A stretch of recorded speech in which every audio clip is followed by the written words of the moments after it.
La campagne est démarrée et dans Bellechasse, Éric Duhem a officiellement lancé les hostilités. Bienvenue à Nouveau Info Québec.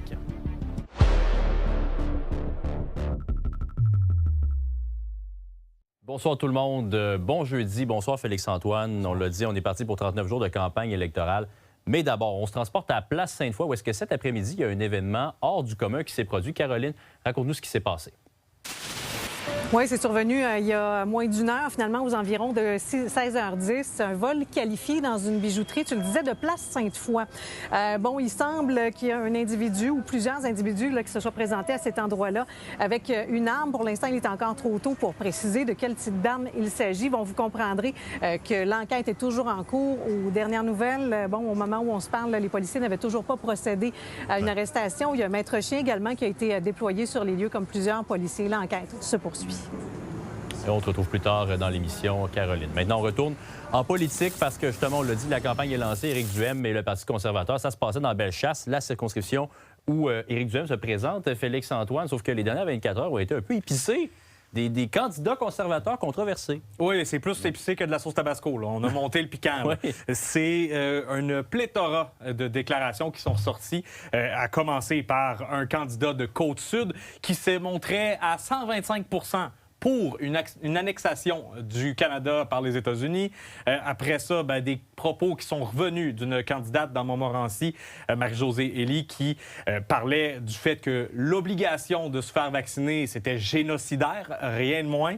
Et maintenant, un candidat aussi à Montréal, dans la circonscription de Verdun, qui a parlé d'un dictateur comme d'un héros et a parlé de vaccins comme étant ineffectifs et que la science était essentiellement un complot qui tentait de nous endoctriner. Bref, c'était toute une pléthora de déclarations et on en a parlé évidemment à Éric Duhem qui s'est montré très peu bavard là-dessus. Il a quand même tenu à dire que selon lui, c'était le genre d'erreur qu'on avait tous déjà commis. Le recrutement de candidats au Québec devient de plus en plus difficile parce qu'on a énormément de gens qui font toutes sortes de choses sur les réseaux sociaux. Si on exclut ces gens-là systématiquement parce qu'ils ont fait une erreur une fois il y a 4 ans sur un réseau social, est-ce qu'on risque pas de diminuer la qualité des candidats? Les gens, là, c'est pas de ça dont ils nous parlent. C'est pas d'un tweet envoyé il y a 1 an ou 3 ans. Là. Ce dont ils nous parlent, là, c'est le coût de la vie, quelles sont vos solutions. Puis les Québécois, ils s'attendent à ce qu'on propose des solutions constructives par rapport à ça. Bon, mais c'est pas la première fois qu'on a des propos particuliers venant de candidats de ce parti. Félix-Antoine, maintenant, est-ce qu'on a lancé des tirs du côté d'Éric Duhem vers ses opposants? Ce ne serait pas une campagne électorale si ce n'était pas le cas, Jean-Simon. Bien évidemment. Même si Éric Duhem se plaît à dire que le plus grand ennemi du Parti conservateur présentement, c'est le cynisme envers la politique, il a quand même lancé quelques flèches et c'est particulièrement envers Christine Fréchette de la Coalition de Québec qu'il les a dirigées. Comment ça se fait que Doug Ford, dès que Donald Trump était arrivé à la Maison-Blanche, il a décidé qu'il enlevait les barrières interprovinciales? Nous, au Québec, on n'a pas fait ça. Pire que ça, il y a eu une entente au mois de juillet sur la vente d'alcool au Canada. On est la seule province qui a refusé d'éliminer nos barrières interprovinciales puis de signer une entente avec nos 9 autres partenaires au Canada. Madame Fréchette, je m'excuse, là, mais les protectionnistes comme M. Trump, malheureusement, si on veut véritablement aider le Québec, là, il faut qu'on ouvre les frontières avec le reste du Canada, notamment. Merci Félix-Antoine, on ne s'ennuiera pas pendant cette campagne. Et d'ailleurs, dans notre région, il n'y a rien qui est joué. C'est une région qui est charnière pour l'élection. Tous les partis peuvent espérer faire des gains. Laurence Royer nous parle des luttes qui vont être à surveiller dans les 39 prochains jours. Ça va jouer du coude dans plusieurs circonscriptions d'ici le 5 octobre prochain. Les différents partis vont tenter de conquérir le cœur des électeurs de la région parce que c'est ici que l'issue de la campagne électorale pourrait bien se jouer. À Québec, il y a plusieurs luttes très serrées, mais pas entre 2 partis, entre 3, des fois 4 partis qui vont se faire la lutte. Mais surtout, à Québec, on va probablement décider du majoritaire ou minoritaire. La course sera particulièrement intéressante ici, dans Tachereau, circonscription historiquement péquiste. Le désistement de 2 candidats du PQ, l'un après l'autre, pourrait aider le solidaire Étienne Grandmont à y maintenir ses acquis. On n'a pas vu de candidature d'envergure pour les gens de Québec. Parce que Agnès Maltais a fait tout un travail quand elle était au pouvoir. Étienne Grandmont a fait du travail, mais le Parti au national a plus de difficultés. On va également surveiller la circonscription de Jean Lesage, où le co-porte-parole de Québec solidaire, Sol Zanetti, va affronter des gros noms. L'ex-PDG du CHU de Québec, Gertrude Bourdon, l'ancien chef de l'opposition officielle à la Ville de Québec, Claude Villeneuve également. Par contre, son importante présence sur le terrain pourrait bien l'aider à se faire réélire. Qui, lui, aura peut-être une certaine difficulté à se défaire de l'image de ce co-chef qui ne réussit pas à briller autant qu'on l'aurait voulu. Par contre, il bénéficie, lui, d'une visibilité depuis plusieurs mois. Et Sol est extrêmement présent sur le terrain. Maintenant, dans Charlevoix-Côte-de-Beaupré, est-ce que François Garriépi, M. Radio X, a ce qu'il faut pour ravir la circonscription à Kariane Bourassa de la CAQ?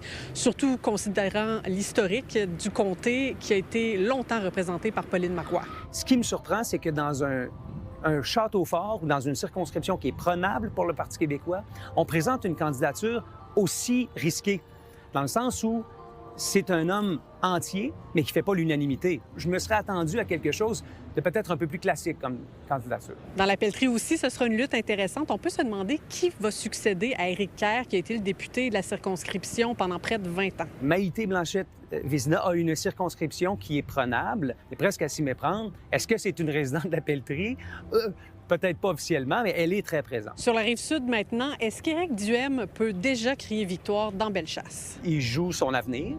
Par contre, cette fois-ci, le positionnement semble l'avantager. La vraie vague va venir de Chaudière-Appalaches. Je pense que c'est là où il y a de véritables chances. On parle d'Éric Duhem, on parle aussi de Renaud Labrec. Et est-ce que les deux députés sortants de la CAQ, Bernard Drainville dans Lévis et Martine Biron dans Chute de la Chaudière, sont en bonne position pour conserver leur siège? La CAQ sur la Rive-Sud, c'est moins simple. Et le troisième lien, bien, il y a eu un cadeau du ciel. Quand la CAQ est retournée en appel d'offres, et ils vont faire campagne avec les fameuses 21 réponses à l'appel de proposition internationale. Ils vont dire, écoutez, oui, on a mis un genou par terre, mais on a tout de même, nous, et c'est concret, relancé le projet. Maintenant, ce ne sera pas facile parce que le Parti québécois aussi tente de reprendre des terrains qu'ils ont déjà occupés. L'avenir de plusieurs circonscriptions se jouera donc dans les 39 prochains jours de la campagne électorale.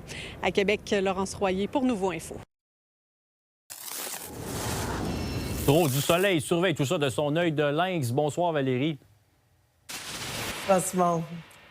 J'ai le goût qu'on fasse un petit tour d'horizon des défis qui attendent chacun des partis. On va commencer par le gouvernement sortant. La CAQ, qu'est-ce qui les attend dans la région de Québec et de Chaudière-Appalaches? Bien, c'était une grande domination. Hein. Je pense qu'il y a un désamour. Le lien s'est rompu. Est-ce que Mme Fréchette pourra rattraper? Parce que les racines, elles sont là. On le sait à quel point la DQ, même, sur la Rive-Sud, Rive-Nord. Or, cette époque, elle est tournée. Les derniers bastions, les Éric Kerr, par exemple, de ce monde, n'y sont plus. Les Geneviève Guilbeault, vous savez, Québec a eu des figures de proue. Alors, il faut essayer de ramener les ponts, sans jeu de mots, avec le troisième lien. Mais c'est sûr que la lutte, elle sera avec le Parti conservateur aussi, qui est venu là, gruger sans aucun doute une grande partie de l'électorat caquiste. Et le Parti québécois aussi, Parti québécois qui est un aspirant dans la région, particulièrement sur la Rive-Nord. Est-ce que Paul Saint-Pierre Plamondon peut espérer des percées importantes dans la région? Bien, je pense que oui. Là, il y aura une forme de vague. Hein? Rappelons-nous, longtemps, Agnès Maltais, dans le comté de Tachereau, a été la seule péquiste élue. On ne peut pas dire qu'il y a de grandes traditions, là, de grandes racines péquistes, mais c'est sûr que si, à la faveur d'un premier dans les intentions de vote, si on voit qu'il y a une certaine vague un peu partout, ça peut ramener effectivement. Par contre, faire attention, le flair, la lecture qu'a cette semaine, Paul Saint-Pierre Plamondon de la région de Québec, des candidatures controversées, François Garriépi, la réflexion, évidemment, François Marissal. Là, on annonce à l'instant que ce serait Christian Savard, donc dans Tachereau, qui aurait pu être le choix dès le début, hein, et on se serait évité un peu ce psychodrame Marissal. Alors, prudence pour le PQ pour montrer qu'il connecte avec les gens de Québec. Les conservateurs, eux, semblent avoir le vent dans le dos. Je me trompe, Valérie? Non, ça, c'est vraiment, je dirais pas qu'ils n'ont pas de défi à Québec parce qu'il y en a, mais c'est sûr que la plus grande qualité actuellement du Parti conservateur d'Éric Duhem, c'est d'avoir concentré à Québec ses efforts. Ils ne se font pas croire qu'il y a des percées à faire partout au Québec. Ils vont mettre l'énergie. Attendez-vous à les voir beaucoup sur le terrain Rive-Nord, Rive-Sud ces prochaines semaines. Charles Milliard, maintenant, le Parti libéral, est-ce qu'il y a des chances de percer? Ah, ben ça va être difficile. Il y a une tradition. Il y a eu longtemps quand même des circonscriptions comme Jean Talon, comme Louis Hébert. Il y a une tradition libérale. Mais c'est à reconstruire, c'est à rebâtir. Moi, je disais un peu à la blague, Jean-Simon, que son slogan « Rassembler, réparer, bâtir », ça s'adresse aussi au Parti libéral et ça fait pas exception dans la région. Il faut rebâtir les ponts avec l'électorat de la région de Québec. Oui, surtout ce qu'on a vu avec l'entrevue exclusive de Marie-Christine Bergeron avec Pablo Rodriguez. Et terminons avec Québec solidaire qui va tenter de garder ces deux bastions qu'il y a depuis un bout de temps à Québec. Est-ce que c'est faisable pour Étienne Grandmont et Sol Zanetti de survivre à la prochaine élection? Bien, c'est qu'Étienne Grandmont et Sol Zanetti sont très impliqués dans leur circonscription, ils sont appréciés, mais ils viennent avec je dirais le cadeau orange, qui est un petit peu ce recul de la gauche partout. On le sait à quel point c'est difficile pour Québec solidaire. Alors, ils le feront peut-être individuellement. Il faudra voir s'ils trépassent, si on veut, l'impopularité de leur parti. Et on en a encore beaucoup à dire, mais on va se reparler sans aucun doute, Valérie. Bonne soirée. Bonne campagne. Merci, Jean-Simon. Bonne soirée, bonne campagne à tous.